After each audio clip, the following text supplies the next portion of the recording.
Bonjour à tous et bienvenue dans ce nouvel épisode d'Alchimie du ciel, épisode consacré à la saison de la Balance 2021.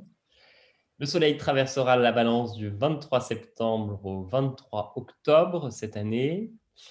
Et donc, nous allons développer les principaux aspects de cette saison zodiacale avant d'aborder le thème du jour, le thème du mois que nous avons choisi, qui est morcelé et rassemblé. On précisera tout ça tout à l'heure.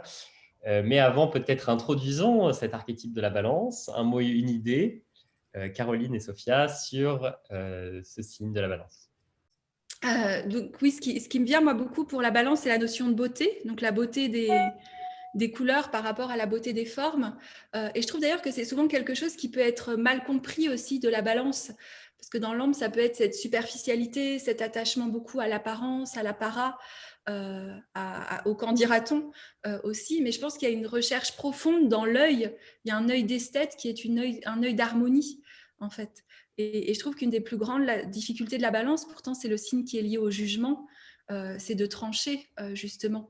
C'est comme si elle avait tellement un amour de ce qui était beau, mais dans le sens esthétique, harmonieux, pacifique, qui a cette difficulté à se positionner et qui fait que ce signe, des fois, peut être voilà, peut-être dans cette superficialité ou dans cette extrême conciliance qui fait qu'il va. Je trouve que tout comme le Capricorne, moi je me dis toujours que la Balance et le Capricorne, c'est ceux qui répondent plus à l'extérieur au sens de l'autre chez la Balance, à l'extérieur au sens de la société chez le Capricorne, et où souvent la difficulté, c'est de trouver, parce que c'est quand même un signe régi par Vénus, une forme de désir, et c'est peut-être là la complémentarité avec le Taureau, un désir qui vienne vraiment de soi, mais qui ne soit pas une réponse au désir de la société, ou à ce qui est beau actuellement, ou à ce qui se fait, ou à la mode. Bon, il y a plein d'autres choses, hein, j'imagine que vous allez. C'est qu'une des facettes, mais c'était celle souvent que j'observe en lien avec ce signe-là.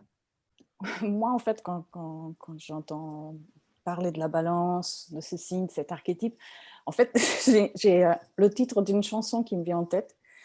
Et c'est une chanson des années 90 de Phil Collins, Both Sides of the Story, les deux côtés de l'histoire. Je regardais tout à l'heure, bien sûr, il est un verseau ascendant balance. Voilà, en fait, la balance me rappelle toujours qu'il y a deux côtés à chaque histoire, et se rappeler de ça permet de temporiser les pulsions de l'archétype du bélier, je pense. Et nous avons de les temporiser si nous voulons vivre avec les autres. En fait, c'est ça que ça me fait penser, la balance. Cette capacité à développer, c'est-à-dire que c'est là. Peut-être que parfois, il va falloir aller un peu plus loin pour développer cette caractéristique, mais en tout cas, cet archétype nous permet ça, d'entrer, d'être capable de se positionner des deux côtés. Oui, ça me fait penser à ce que peut dire par exemple Stephen Forrest qui dit que la balance c'est check and balances. Voilà, et qu'on pourrait traduire, je ne sais pas, mais de l'équilibre en toute chose. Alors, pour vous parler de la balance, j'ai choisi 4 peintures pour être fidèle justement à cet archétype-là et à Vénus. 4 peintures, 4 allégories de femmes, tout en couleurs, du peintre Aurelio Lomi, que j'ai découvert cet été dans la ville de Pise. Et je trouve que ce sont peut-être, on pourrait dire, 4 facettes de cet archétype de la balance. À la fois dans le côté peut-être raffinement de celle qui s'appelle prudence.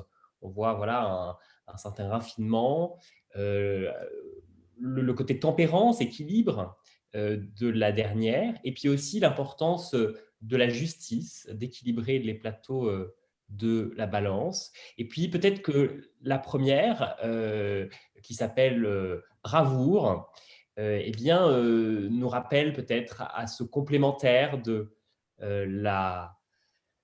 donc la balance qui va être le bélier, et ce Mars qui vient aussi. On dit de la balance qu'elle peut être une main de fer dans un gant de velours. Et donc, ça me fait penser à ça quand je vois cette allégorie de la bravoure. Voilà, si vous êtes sur YouTube, vous pouvez donc découvrir ces 4 allégories sur votre écran. Et puis, pour ceux qui nous écoutent, imaginez-les. 4 belles allégories, 4 quatre femmes qui représentent chacune une facette de Vénus et de la Balance. Voilà pour un mot, une idée. Et donc, nous allons maintenant passer aux différents aspects astrologiques de la saison de la Balance à venir, réaliser notre petite alchimie du ciel habituelle. Et donc, nous commençons avec la rétrogradation de Mercure qui se fait du 27 septembre au 19 octobre, Sophia. Voilà, du degré 25 au degré 10 de la Balance. Et voilà, la Balance, c'est cette représentation, cette symbolique aussi de l'équinoxe. L'automne arrive, la deuxième partie de l'année.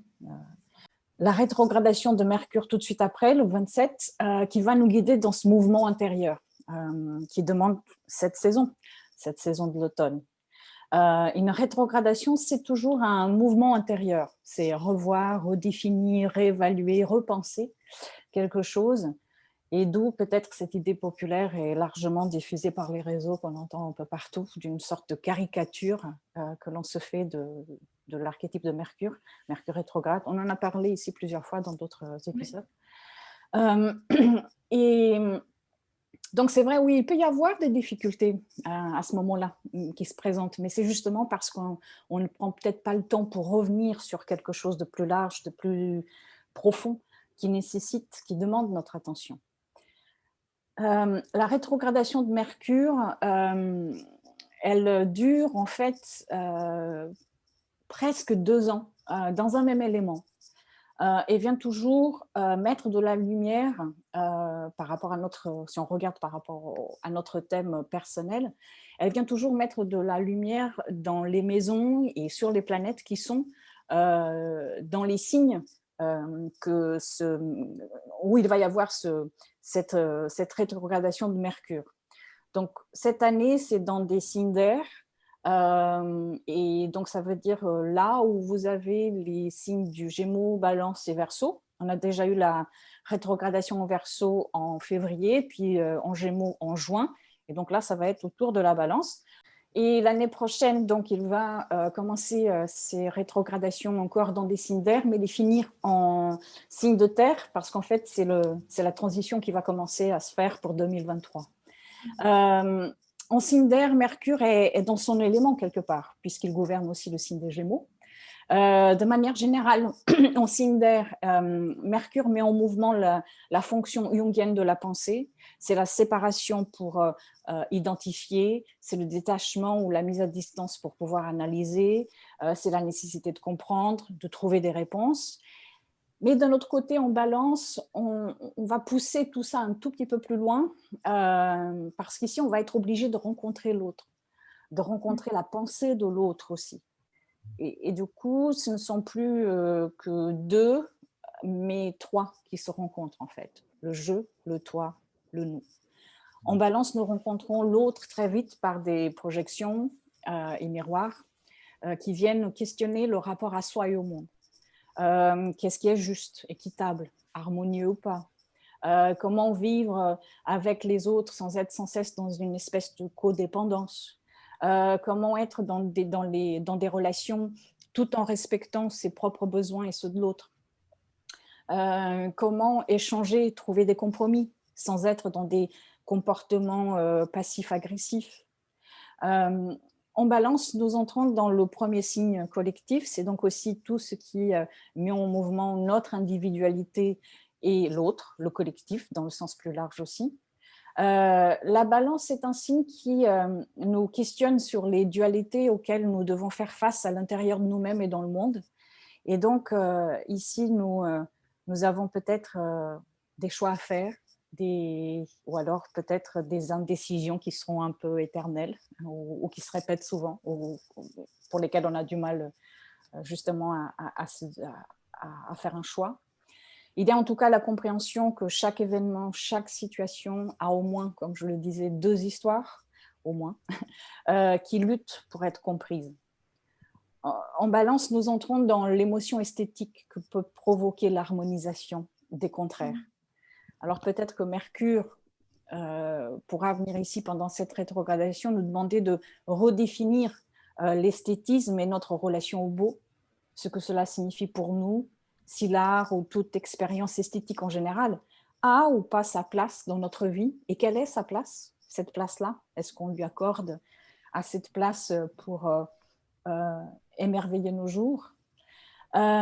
Mercure ici vient demander une sorte de focalisation, une réévaluation de notre façon de communiquer, de notre façon d'échanger, de comprendre l'autre, de se comprendre soi-même à la fin.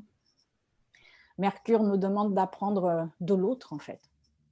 Il se peut que cette rétrogradation de Mercure qui va être en fait dans un carré à Pluton, Pluton qui est bien sûr toujours en Capricorne, et puis Mercure sera aussi dans un trigone à Jupiter, Jupiter qui est à la fin du Verseau. Et tout ça va se former 3 fois et même rester actif pendant presque tout le temps de la rétrogradation d'une certaine manière. Les orbes ne sont pas très éloignés. Mais tout cela vient très certainement nous demander de revisiter des luttes de pouvoir, des idées que l'on aurait peut-être adoptées, mais qui ne sont peut-être pas les nôtres ou qui ne nous correspondent plus. Je pense qu'à la fin, toute cette énergie en balance vient mettre en lumière notre capacité ou pas à faire avec la différence de mode de vie, la différence d'opinion de l'autre, et puis aussi de ne pas nous perdre, ou en tout cas de ne pas perdre de vue l'objectif juste, en fait, à la fin. Qu'est-ce qui est juste?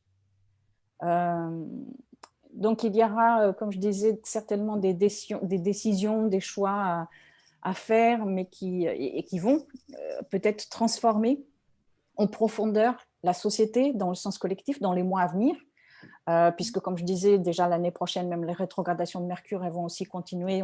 Toutes, elles vont commencer dans des signes d'air. Donc, on est encore dans l'idée de pensée et puis sensation. Donc, ça veut dire imaginer quelque chose pour construire quelque chose de nouveau. Et tout ça dans le sens individuel aussi. De quelle manière pourrons-nous être en train de imaginer quelque chose de nouveau pendant cette rétrogradation? Je pense que Mercure, Jupiter et Pluton nous demandent de réinventer de nouvelles façons de se relier ou de se penser en lien avec les autres et le vivant. J'aime bien cette idée de...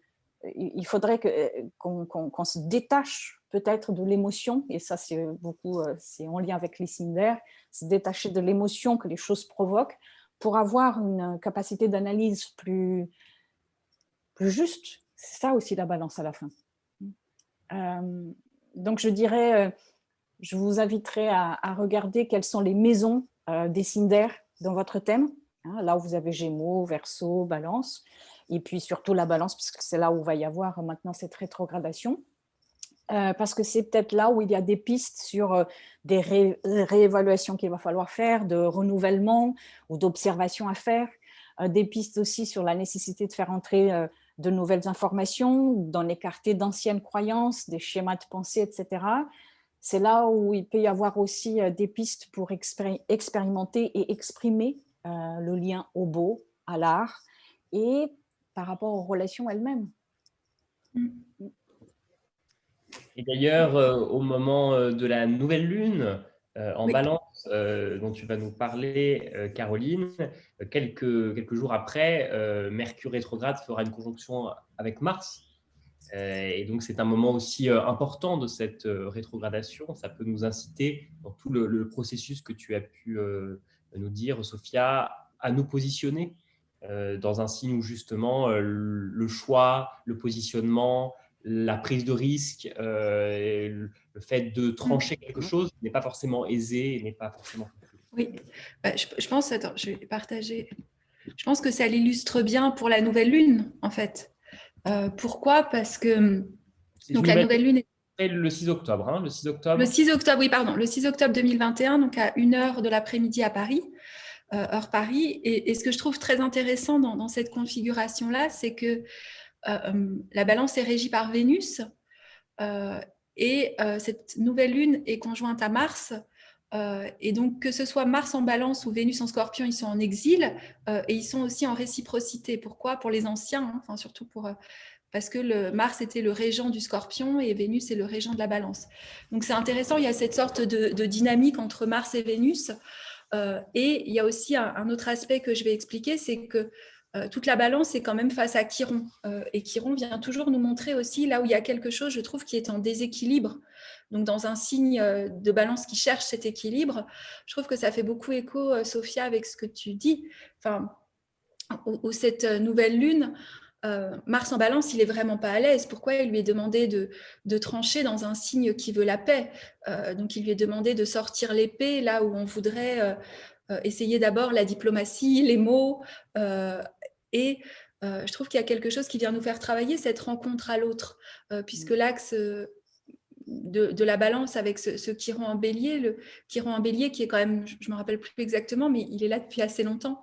En Bélier, je crois qu'on en avait parlé dans notre 2018, je crois. Ouais. 2018, on en avait parlé dans le premier épisode, je crois qu'on avait fait. Il y a quelque chose par rapport à mon identité, la légitimité d'être, et face à la Balance qui souvent a du mal. Est-ce que je suis dans mon désir ou est-ce que je suis dans le désir de l'autre?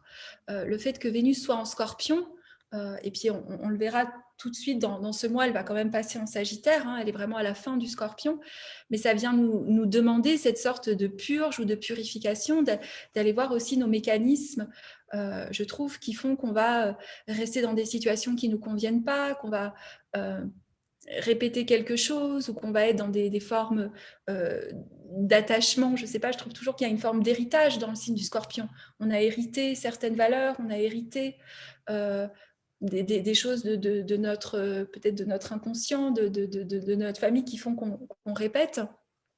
Et la difficulté de ce Mars, mais je trouve qu'avec Chiron en face, il y a quand même la promesse de la guérison. Enfin, en tout cas, la guérison au sens là où ça blesse, c'est aussi là où il y a l'antidote. Ce qui veut dire que dans ce que tu disais, il peut y avoir sans doute ça peut être beaucoup plus difficile de trancher, d'affirmer notre désir, parce que c'est Vénus en Scorpion, donc notre désir, il est chargé, il a cette charge qu'on doit d'abord un petit peu transformer.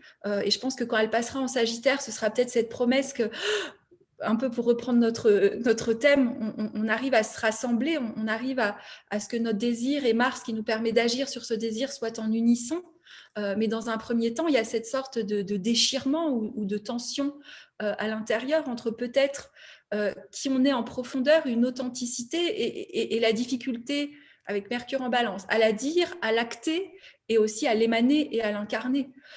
Et on peut faire l'hypothèse que pour certains, ça peut jouer plus dans un thème relationnel, mais il y a un aspect en astrologie qui s'appelle la iode que forme que vous pouvez voir avec Uranus qui est en quinconce avec la nouvelle lune, Pallas Athéna qui est en quinconce, et puis il y a un sextile entre les deux.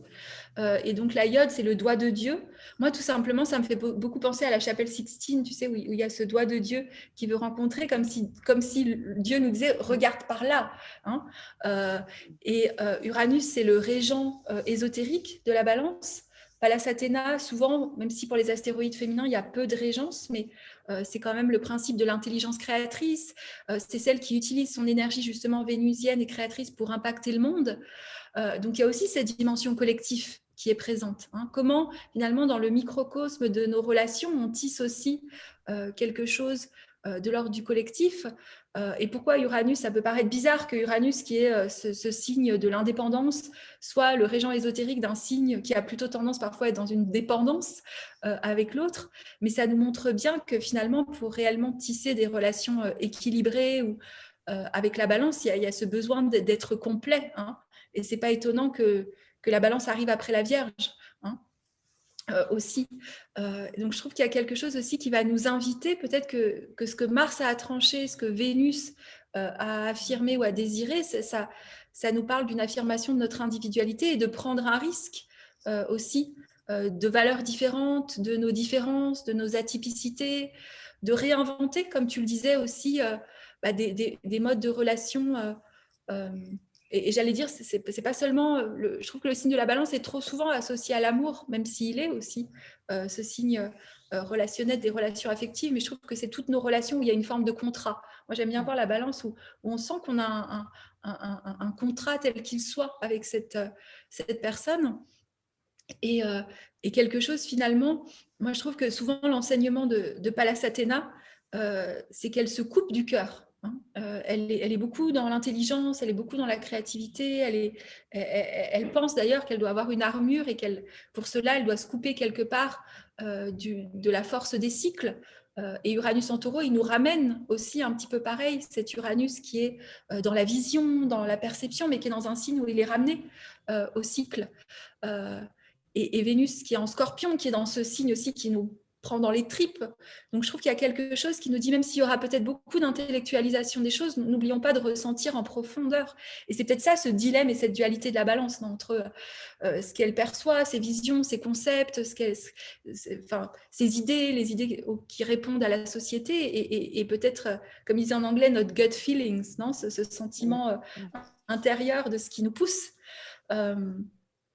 Et peut-être que je me dis, Mars en balance, je trouve en plus c'est symbolique, c'est 13. Je sais pas, je trouve 13, c'est le chiffre de la déesse. Enfin, il y a quelque chose avec ce numéro 13 aussi qui peut... moi, je suis née un vendredi 13, donc je me suis jamais dit qu'il portait malheur. Non, mais c'est 13 et il est à 13h en France. Je ne suis pas spécialiste en numérologie, mais je trouve qu'il y a quelque chose aussi comme ça avec ce 13 qui est là où ça fait peur, là où c'est... Là où la balance veut toujours voir le beau, là, il y a quelque chose qui lui dit tu dois te déséquilibrer pour retrouver l'équilibre. Et ce déséquilibre, il va t'emmener peut-être à voir des choses, à voir des comportements, à voir cette violence rentrée d'un Mars où je sais pas quelle sera la clé de résolution, mais je trouve qu'avec Chiron, il y a toujours quand même la promesse que quelque chose doit se rééquilibrer.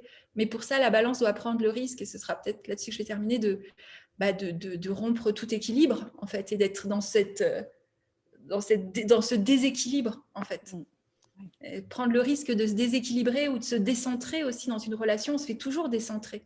Et je me rappelle plus, je crois que c'est une sociologue, Eva Illouz, qui a écrit sur la fin de l'amour, en expliquant que beaucoup de gens actuellement ne veulent plus prendre le risque de se rencontrer, mais je me rappelle quelqu'un qui me disait, mais en fait, on veut plus se laisser décentrer par l'autre. On veut plus que quelqu'un se laisser décentrer dans la rencontre et qu'il a des valeurs différentes, il a une vie différente, et ça me décentre dans mes objectifs ou ce que j'avais tracé pour moi. Donc voilà, ce sera mon mot de la nouvelle lune, de risquer d'être décentré pour peut-être trouver un nouvel équilibre qui sans doute sera à nouveau, parce que c'est la vie, non ? Sera à nouveau virevolté.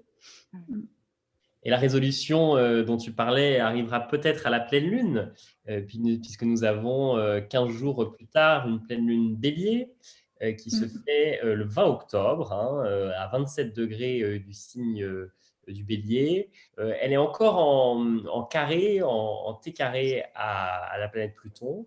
Donc c'est une configuration, je trouve, astrologique assez intense, assez forte, qui peut être à la fois source d'énergie et de tension dans ce signe de feu du bélier qui est mobilisé, et dans ce face-à-face avec Pluton qui donne, je trouve, une certaine intensité, une confrontation avec le pouvoir, avec une énergie de la transformation. On est au pas de porte du signe du Scorpion, qui est le signe d'après, et qui est ce moment de l'année, d'une certaine manière, de la grande métamorphose avant peut-être le réveil, et le réveil et l'espoir en Sagittaire. Moi, j'y vois dans cette tension et dans cette pleine lune, culmination des contraires, une énergie de création et de naissance. Se demander qu'est-ce qui est en train de naître à l'intérieur de moi. Si on regarde la quatrième branche du carré en T, on tombe sur le signe du Cancer. Donc, c'est bien qu'il y a quelque chose qui est en gestation, qui est en train de naître, mais par, ici, dans le signe du Bélier, par un éros primordial, par quelque chose de ce feu qui vient des profondeurs et qui rend manifeste d'une certaine manière la dualité dans l'unité. C'est peut-être ce que tu disais aussi, Caroline, c'est-à-dire qu'il y a cette volonté d'être un, et puis Eros vient créer peut-être une certaine dualité, une rencontre entre deux polarités, et une mise en évidence des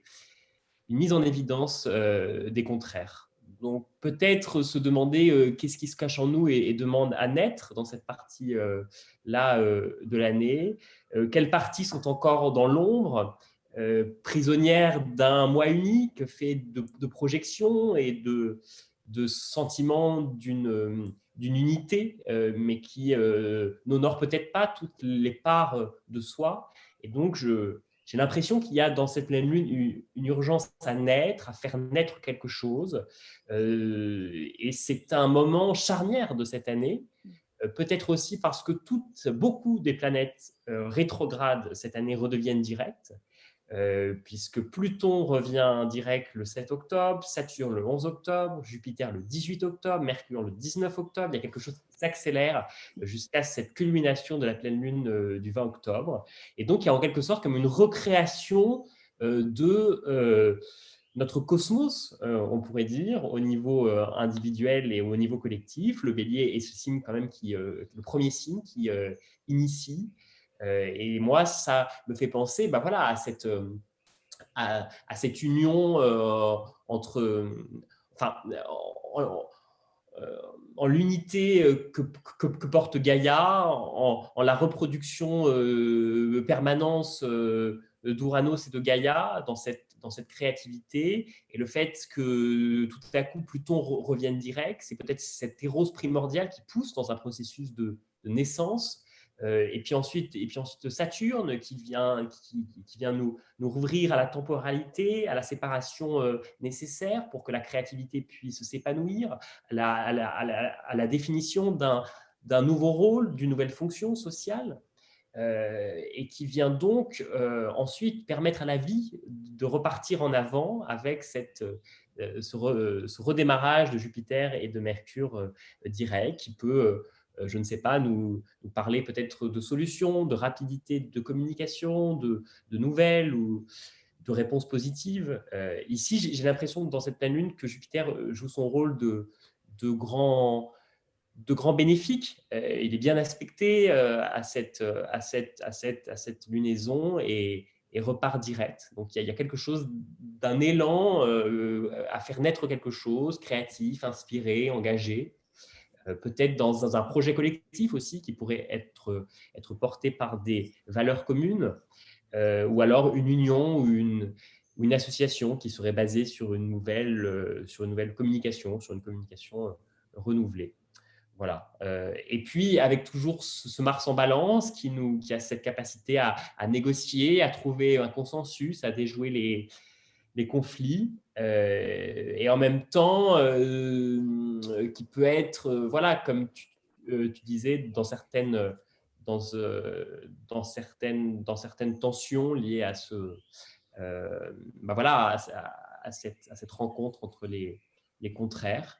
Ce qui est intéressant, c'est qu'à ce moment-là, Vénus sera bel et bien passée dans le signe du Sagittaire, et j'ai l'impression que ce qui prime dans ce moment de redémarrage, c'est un enthousiasme de cette Vénus Sagittaire qui est idéaliste et qui est dans un certain optimisme. Moi, j'aime bien voir ce moment-là comme une deuxième chance, comme si finalement les planètes rétrogradaient dans des degrés qu'elles avaient déjà visités l'an passé, au premier semestre 2021 en tout cas. Et finalement, qu'est-ce qui a changé depuis janvier 2021? Est-ce que je suis le même? Est-ce que je vais faire cette fois les choses différemment? Et comment est-ce que je peux avancer extérieurement dans mes projets, mes ambitions, le rôle social que je porte et la responsabilité que j'ai aussi au niveau de la société? Comment est-ce que je peux faire différemment? Voilà. Donc je laisserai peut-être avec cette question-là, comment pouvons-nous faire différemment cette fois? Merci Thomas. La thématique du jour que nous souhaitions aborder, morceler et rassembler, et qui, je crois, alors on a pu l'introduire un peu, mais bien en évidence les contraires que pose cette saison de la Balance. J'avais envie de commencer par vous parler d'un mythe Ce mythe, c'est celui du jeune Dionysos qui est attiré par un miroir. Et alors, il regarde dans ce miroir, il découvre son reflet, et puis en regardant bien, il voit un autre reflet, il découvre une myriade de reflets, un peu comme dans la galerie des glaces, vous voyez, et donc il ne sait plus finalement où regarder et quelle est son image. Il est perdu au milieu de tous ces reflets, et c'est le moment que choisissent les titans pour s'emparer de lui et le découper en morceaux. Les morceaux seront éparpillés et puis seront recollés par Perséphone, déesse des enfers, et qui redonnera vie à Dionysos. Ce mythe, ça fait aussi penser évidemment au mythe égyptien d'Osiris, qui est découpé par Seth, et dont Isis va recoller les morceaux, unifier ce qui a été divisé. Voilà, et je trouve que ce processus-là est très beau, est intéressant, et c'est peut-être le point de départ de notre thématique du jour, morceler, comme une étape obligée à un moment donné, et puis rassembler comme une nécessité, une deuxième nécessité. Ce rassemblement, il se fait peut-être par le féminin de l'être, qui va relier. Et c'est peut-être aussi l'aspiration à l'alliance et à l'union qui peut être dans le signe de la balance.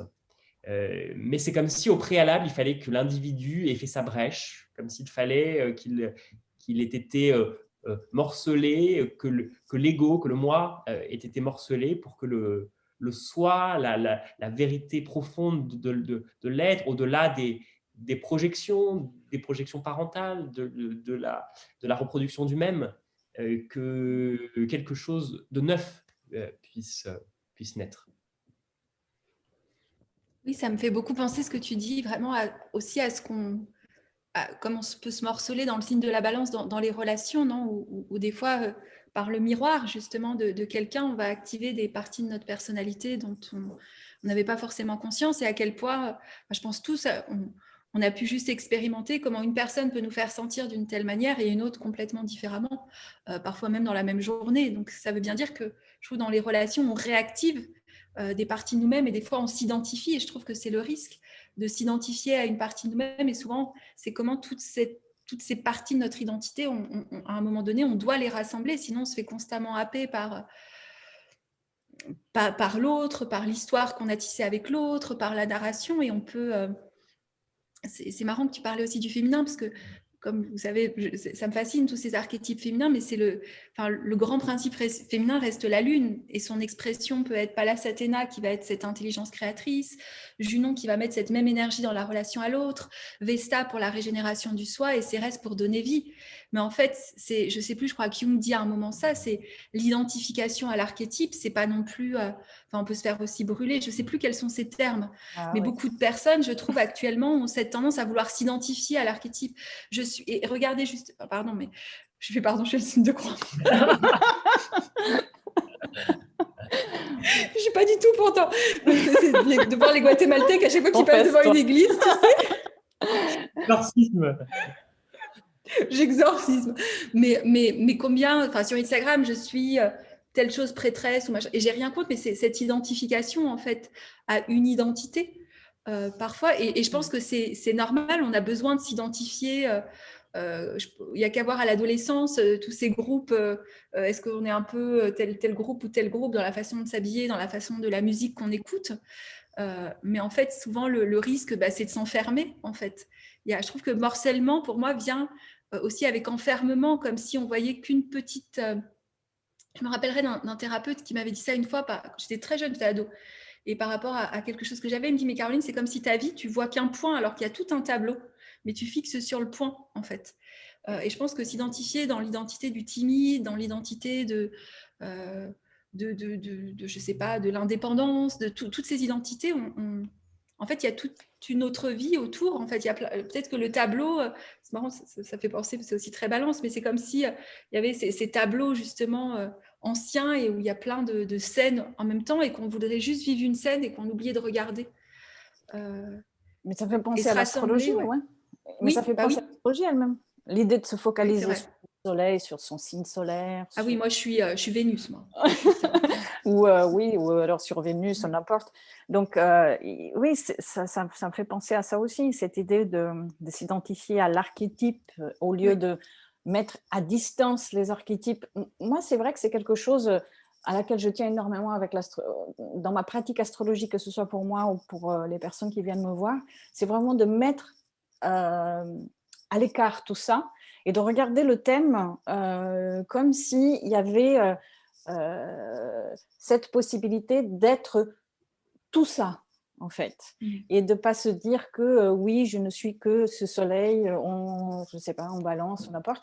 Donc, je pense que oui, sinon, on finit, comme tu disais, là, par rapport à Jung, de ce qu'il disait, de s'identifier trop à un archétype, on finit par se brûler.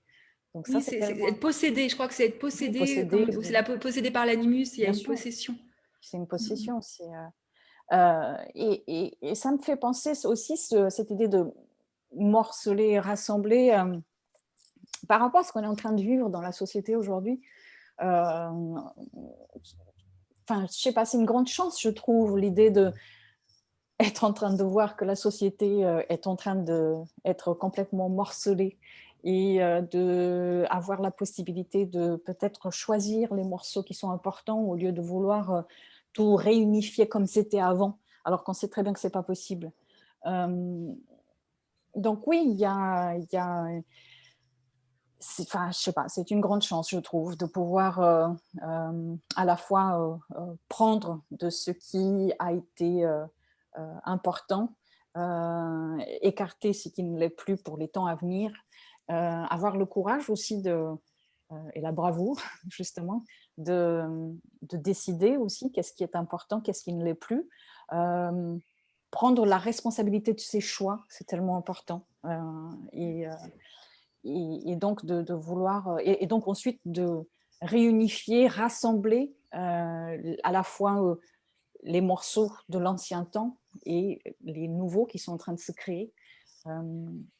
C'est à ça que ça m'a fait penser, cette idée de morceler et rassembler dans la société dans laquelle nous sommes aujourd'hui. Avoir la capacité de choisir éthiquement, justement, très, très balance. Et les nouveaux, on ne les connaît pas toujours, que ce soit dans la société, enfin, où on nous. Bien sûr que non. Ouais, ouais. Être masqués, Exactement. ils peuvent être dans l'ombre, ils peuvent être. Ils sont à découvrir, c'est le principe de l'ombre, c'est-à-dire que derrière l'ombre, il y a toujours un or, un trésor. Donc, comment est-ce qu'en mettant de la lumière sur ce qui est dans l'ombre, je pense qu'il faut avoir cette bravoure de se dire que forcément, on va rencontrer les deux. Et on oui, peut c'est pas peut-être ça aussi, savoir. Mars en balance. Mais oui. Mars en balance, c'est quand même le courage, l'archétype martien. Et en balance, il doit peut-être, justement, peut-être que c'est plus facile d'être Mars en bélier où tu fonces comme ça. Mais Mars en balance, tu as cette conscience de la dualité, mais tu y vas quand même. Oui, puis il a ce sens de la justice, je trouve, de la justice, de la justesse, du juste, c'est-à-dire qu'il est aussi animé par une cause. Il est animé par un besoin d'équilibre et de justice. Moi, ça me fait penser à cet arcane de la justice du tarot qui nous regarde tout droit dans les yeux, dans un face-à-face. Il peut avoir ce côté-là, peut-être, ce Mars en balance. Oui, et peut-être que sa question sera avec le quinconce, est-ce que c'est la justice des hommes ou est-ce qu'il y a une autre justice? Enfin, il y a une autre octave de la justice. En fait, à quelle loi on répond? C'est un peu le dilemme d'Antigone. Oui, je trouve. Et puis c'est ce que tu disais tout à l'heure, c'est ce quinconce entre Balance et Poisson, la justice des hommes et la justice divine, quelque part. Donc c'est vrai que oui, ça...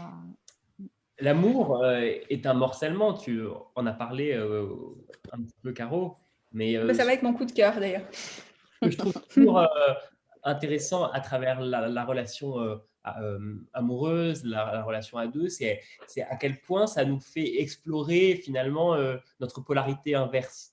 C'est-à-dire on est souvent dans en fait un confort d'une polarité, c'est-à-dire une partie de l'archétype que l'on a coloré avec notre personnalité, et on attire souvent le même genre de personne en face qui porte finalement la polarité inverse. Et je trouve que c'est intéressant de voir ce dialogue-là qui peut se créer entre deux polarités de quelque chose, et comment est-ce que parfois ça peut s'inverser, c'est-à-dire que parfois on se retrouve à la place de l'autre, ou on rencontre un nouveau partenaire et on se dit tiens, c'est incroyable, c'est comme dans mon ancienne relation, mais cette fois-ci j'ai le rôle, je suis à la place de l'autre. Et je découvre quelque chose que je ne supportais pas, ou que je n'aimais pas, ou que je ne voulais pas voir, ou qui me faisait de la peine chez l'autre. Je le découvre aussi en moi. Je le découvre comme quelque chose qui m'habite. Oui, c'est deux côtés d'une histoire. Ouais, et on est, c'est un peu ce que tu disais, on est de l'autre côté de l'histoire, et progressivement, on intègre la conscience de cette dualité inhérente à chaque chose, et le fait d'être dans cet équilibre et ce fil tendu entre ces deux polarités qui m'animent, et que je cherche à réconcilier, à équilibrer, à alchimiser avec l'autre sur la durée. Et c'est là où peut-être l'amour peut être un morcellement, c'est qu'il vient morceler finalement cette identité une et figée, pour nous montrer que tout ce que j'attire à l'extérieur de moi, je le porte en moi d'une certaine manière. Exactement. Et d'ailleurs, mon coup de cœur, c'est En cas d'amour. C'est Anne Dufourmentel. De psychopathologie de la vie amoureuse du Fourmentel, Anne Dufourmentel. Et en fait, elle recueille dans son cabinet les histoires d'amour, et c'est intéressant justement parce que c'est plein de visages en fait, et ça me faisait penser un petit peu à ce qu'on disait de morceler et rassembler. J'aime bien d'ailleurs j'en ai plusieurs livres d'elle que j'aime beaucoup. Voilà. Moi, j'ai hésité, avec les coups de cœur, j'ai hésité entre deux histoires d'amour. Ah, c'est marrant. Une assez, c'est deux de mes films préférés. Je choisis un autre que j'aime beaucoup et qui a une esthétique, mais 300% balance. Bright Star, je ne sais pas si vous pouvez voir. Ah non. Vous pouvez voir là? Oui, on voit, oui. Voilà. Déjà, l'affiche, elle est magnifique. Oui, vous connaissez? Non. Hein? Je connais La leçon de piano, j'ai l'impression que c'est le même auteur que... C'est ça, Bright Star est sorti en 2009. 2009, c'est intéressant parce que 2009, c'était la dernière conjonction Jupiter-Neptune. Et le film, il est avec une énorme esthétique balance. Il est très poétique. Il est très Neptune, oui. C'est sur John Keats, le poète. Ah, j'aime beaucoup. Ce film, c'est l'apothéose de la Vénus Balance en lien avec Neptune, en lien avec... Et d'ailleurs, John Keats, il avait... Tu as Vénus Balance, d'ailleurs. Non. Ah oui, moi, oui. Lui, il avait conjonction Soleil, Vénus, Neptune en Scorpion. Oui, c'est... l'esthétique, la photo, la musique, les costumes, tout est magnifique. Et tout est vraiment l'harmonie des couleurs, l'harmonie des endroits où ils sont, de la nature, les papillons. À un moment, il y a des papillons dans sa chambre. C'est magnifique. Beaucoup de poésie. Beaucoup de grâce, je trouve, et d'élégance. Ouais. Et j'ai toujours cette idée de la balance, du signe de la balance comme la recherche de l'élégance, en fait. Ah oui, moi, ma grand-mère qui était balance jusqu'à ses 101 ans, c'était, même je crois que la veille qu'elle décède, elle demandait à ma mère si ça lui allait bien, comme elle était habillée, et elle disait « qu'est-ce que j'aime m'habiller ?» Et quelque chose qui a marqué, c'était toujours mais super classe, quoi. Mais oui, mais c'est vraiment cette idée de l'esthétisme dans ce sens-là, pas dans le sens sexy ou quoi que ce soit, c'est dans le sens élégance. Élégance, oui. Oui, d'ailleurs, quand on a, par exemple, je ne sais pas moi, une Vénus-Uranus en balance, on peut avoir, par exemple, un style très, très éclectique, ou quelque chose de vraiment extrêmement très sophistiqué, ou avec avec un sens aigu de l'esthétisme et du raffinement, et à quel point est-ce que ce sens, même cette façon de s'habiller, même extrêmement particulière, est dans une justesse absolue par rapport à son propre sens de l'esthétisme. Exactement.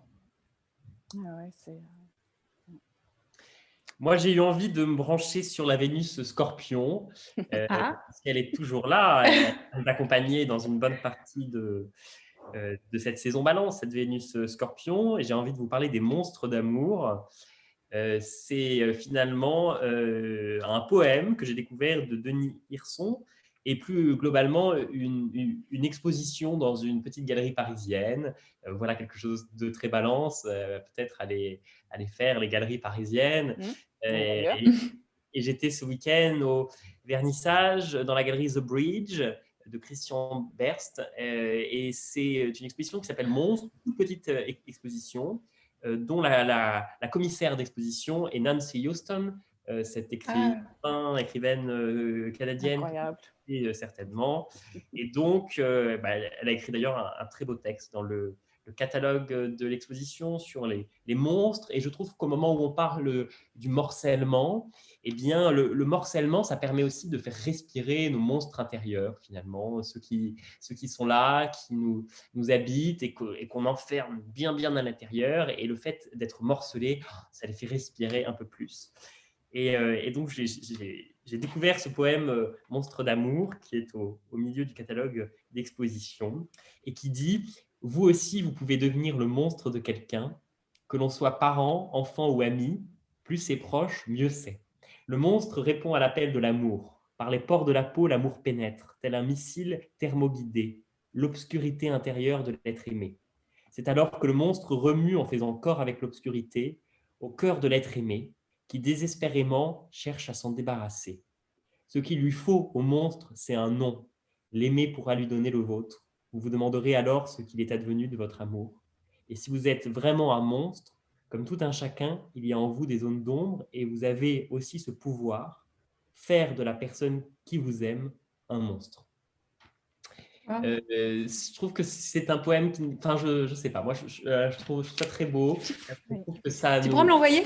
Mais oui, mais je vous l'enverrai et je le mettrai également sur la newsletter. Sur YouTube, ouais. Sur la newsletter, nous avons une newsletter sur Alchimie du ciel, donc n'hésitez pas à vous abonner. On vous mettra le lien sous la description et vous retrouvez à chaque fois nos coups de cœur. Et donc, je mettrai ce poème-là. Et je trouve que c'est beau parce que dans la rencontre amoureuse, comme on a dit, on rencontre la polarité inverse, on rencontre son propre monstre peut-être à travers le nom de l'autre. Et je trouve ça beau de pouvoir apprendre à l'aimer. Et oui. Et puis, de toute façon, même la balance, ça me fait penser aussi à la balance parce que c'est cet autre en nous aussi. Oui. Donc, oui, c'est beau. Je est un autre. Voilà pour cet épisode. Si vous avez aimé cet épisode, n'hésitez pas à nous soutenir. Alors, comment est-ce qu'on nous soutient ? On nous soutient en partageant cet épisode autour de vous, en nous mettant un j'aime, 5 étoiles sur vos plateformes d'écoute préférées. Et puis aussi en rejoignant notre Patreon. Notre Tipeee, pardon. On est sur Tipeee maintenant. Tipeee, c'est notre plateforme où on vous écrit en fait toutes les semaines un bel article sur un aspect important de la semaine. Ça vous permet de réfléchir avec un joli texte et vous recevez cette publication hebdomadaire avec une petite participation mensuelle que vous nous faites et ça nous permet nous de continuer à développer notre podcast et de financer tous les frais qui sont liés à la production du podcast. Bientôt sur Tipeee, en exclusivité, vous aurez également un épisode sur les énergies de l'année 2022. Nous le mettrons pendant un mois en exclusivité sur Tipeee, donc n'hésitez pas à nous rejoindre et à vous abonner. Tu as aussi, me semble, Sophia, un programme sur Mercure rétrograde. Peut-être que tu peux en dire un petit mot parce que Mercure entre en rétrogradation comme tu as très bien décrit. Ça peut être l'occasion d'un travail et d'une plongée importante. Oui, voilà, c'est un programme sur Mercure rétrograde dans les 4 éléments. Et ce programme est composé d'une méditation pour rentrer plus en profondeur, pour aller contacter ce guide intérieur. Et donc, il est disponible sur mon site internet. Et voilà. Donc, c'est un programme valable pour toutes les rétrogradations de Mercure, donc pas uniquement pour celle-ci, mais pour toutes les autres à venir aussi. Voilà, merci. Faites toutes les deux des consultations également, qu'on retrouve Oui. donc sur vos sites respectifs. Et toi, Caro, tu proposes également des cours Oui, sur les... je propose des cours sur les archétypes féminins. Donc, il y a une séance qui est en cours, mais comme il y a déjà des gens qui me redemandent, je pense que, comme je prends que 10 personnes pour qu'il puisse y avoir des échanges plus singularisés dans le cours, je pense que je vais réouvrir une séance une session en novembre. Donc, si vous voulez m'écrire sur les réseaux. Et oui, et je continue toujours les séances. Et je pense que je vais lancer aussi tous les mois un rendez-vous pour approfondir les énergies du mois avec cet angle pareil des archétypes féminins. Mais j'attends de rendre ce que j'ai à faire mi-octobre pour Oui. terminer. Très bien. Bon, merci à tous en tout cas. Très heureux de cet épisode. Merci de nous avoir écoutés et suivis jusqu'au bout. Et puis, on se retrouve le mois prochain pour la saison. Pour le Scorpion. Ciao. Ciao.